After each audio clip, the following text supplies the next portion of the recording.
Hello and welcome to some more Star Citizen news. The Pyro Playground, at least round one of it, is coming to an end. Star Citizen Alpha 3.21.1 continues to be tested on the PTU. Why haven't CIG posted up their CitizenCon engine demo yet? And the Intergalactic Aerospace Expo 2953 starts next week. So, no engine demo. There was an amazing engine demo at CitizenCon, looking at the StarEngine and going, oh, this is pretty awesome. Cloud Imperium haven't posted up the sort of standalone engine demo yet. Basically, this is because Cloud Imperium appear to be looking at the engine demo that they showed, fixing some bugs in it, reshooting little parts of it, and adding some bits to it. What exactly are they going to be adding, and are they improving? I don't know.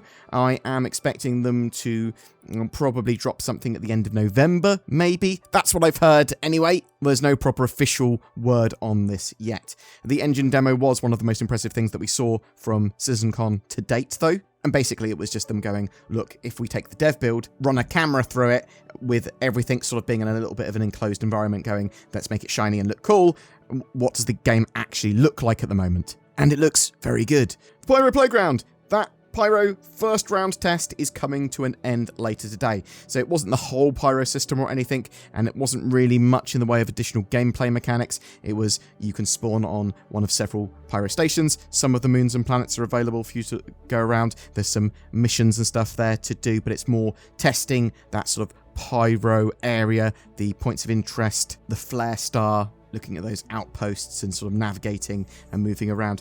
Good fun. For sure. Love being able to do missions on a station that I'm at. Just literally go, I want to do a mission here. I can do an FPS combat mission, go to an elevator that's relatively close to me, go down into another area of the station and do some combat. Cloud Imperium getting all the data from that and trying to make a ton of fixes for that Pyro Playground area. They are going to be running it again, potentially multiple times this year, so bear that in mind. It might just be a week or two after the Intergalactic Aerospace Expo that they run it again. It will be full of additions and fixes and optimizations, because one of the things that I found with the Pyro build is that it was not particularly well optimized, those areas. Lots of sort of quite low frame rates, stuff like that, and it can be moderately unstable. It'll be going out to more people as well. It was quite a closed or small-ish group this time around, but it should be going out to more and more people, like the waves of a PTU build. We do also know at some point they will be testing the replication layer, probably just around Stanton would be my guess for the replication layer, and then they're going to be moving on to doing 2 star system static server meshing. So basically going, we're having static server meshing, but we're just going to have Stanton and Pyro as their own sort of servers within a single shard. Lots of plans to expand beyond that, but that's the sort of where the preview build is going. Star Citizen Alpha 3.21.1 is on the PTU, and it's in Wave 4, which means the next wave is Open PTU. It's the widest, non-fully public test group they have. Loads of stuff is being tested in that patch, including the SRV and ship-scale tractor beams. Basically, you can tow ships, you can move cargo around, large cargo containers and things like that. Lots of ships have their ship-scale tractor beams in that build. You've got the Spirit C1, you've got the Siege of Orison.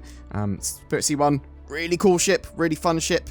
Sort of might be replacing my Cutlass Black. It's that sort of kind of ship there.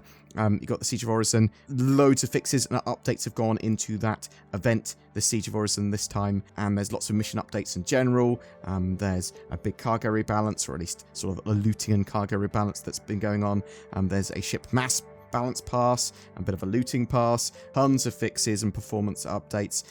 Still, they're trying to nail down some other fixes and some performance stability things for sure. They're also currently testing the Intergalactic Aerospace Expo, so that's something you can get involved with if you want, or you can wait until the actual IAE 2953 actually starts to get involved with that without spoilers. So what is happening with the 2953 IAE, Intergalactic Aerospace Expo, this year? So it is one of the biggest Star Citizen events of the year. IAE every year, probably will be absolutely massive this year. It's going to be amplified this time by the success of CitizenCon. We know that the event starts on Friday the 17th of November at 4 p.m. UTC. It's going to be running until the 30th. During that time, you will be able to test over 100 ships and vehicles for free.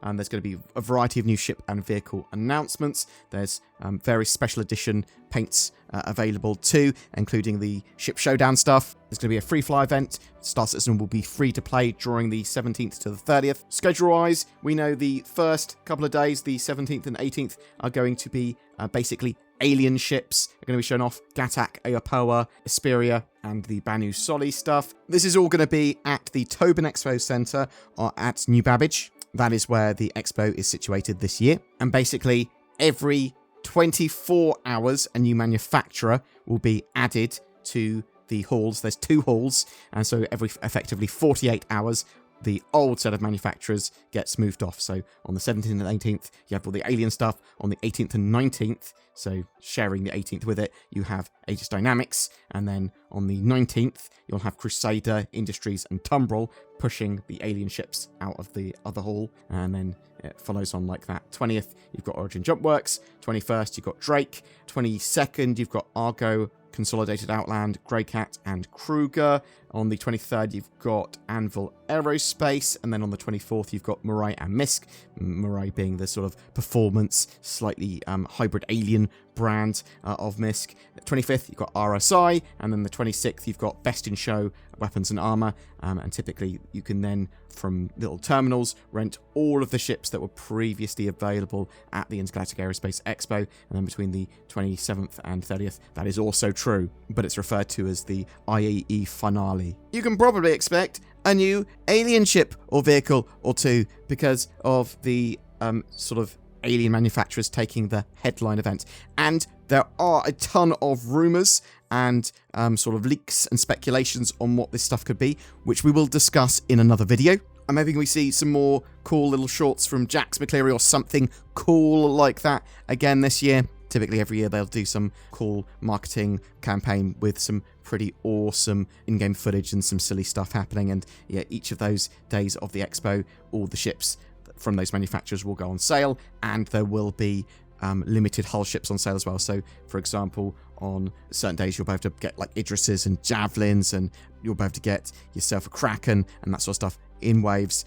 They go typically in 3 waves at different time zones, so that you can potentially pick one of these up, but they are very limited in quantity. I'll link the schedule and all that sort of jazz in the description below so you can check that out. I would recommend getting involved in the Intergalactic Aerospace Expo, even though we will be covering it every day and talking about all the stuff that's on sale and all that sort of jazz. It's still worth doing because it's just a great event that you can get involved with. There might be a lot of cool more stuff this year. You can try loads of different ships, and it's a nice celebration of Star Citizen. Anyway, I am really interested to know what you think. Have you been playing in the Pyro Playground? What did you think of the Pyro build? What about Alpha 3.21.1? Are you sort of like, oh, ship scale tractor beams are awesome, all those new features there are amazing. Have you been messing around in the halls, or are you trying to save it for the IAE when it actually goes live on the 17th of November, actually starts then? Are you interested in knowing about those sort of leaks and rumours about the ships and vehicles that may be at the IAE? Are you excited and hopeful to see an updated, even better engine demo than they showed at CitizenCon in the near future? Whatever your thoughts are, I'd love to hear from you in the comments below. What is best in life? To crush your enemies? To see them driven before you? And to hear the lamentations of their women? No, of course not. It's NordVPN. I never saw Conan the Barbarian checking his bank balance and then watching some cool shows on Netflix, all while protecting his privacy and being super secure. To be honest, I can't even remember Conan wearing a shirt. Silly Conan. And now, a big old snake god's got your internet history. Good job. Don't be a Conan the Barbarian. Check out NordVPN. Links below for powerful discounts too. Every month we've been giving away a ship for Star Citizen, but for November, to celebrate the Intergalactic Aerospace Expo 2953, we are giving away a load of different ships, each to a different person. The Avenger Titan, the Drake Cutter, the C8X Pisces, the Mustang Alpha, and the Nomad. All great starter ships, but also useful for any fleet. They all come with a game package and lifetime insurance. That's all you need to start playing Star Citizen. That's 5 prizes and 5 chances to win. Just comment on any of my videos made during November to be in for a chance of winning. I want to say a massive thank you to everyone that goes the extra mile in supporting the channel via Patreon or the join button under my videos and then becoming a channel member. Please consider joining those fabulous people as well. It allows us to make daily content for Star Citizen and Squadron 42, delving into all the news, drama, development info, and gameplay that these games have to offer. Thank you so much for watching, and I hope to see you in the verse.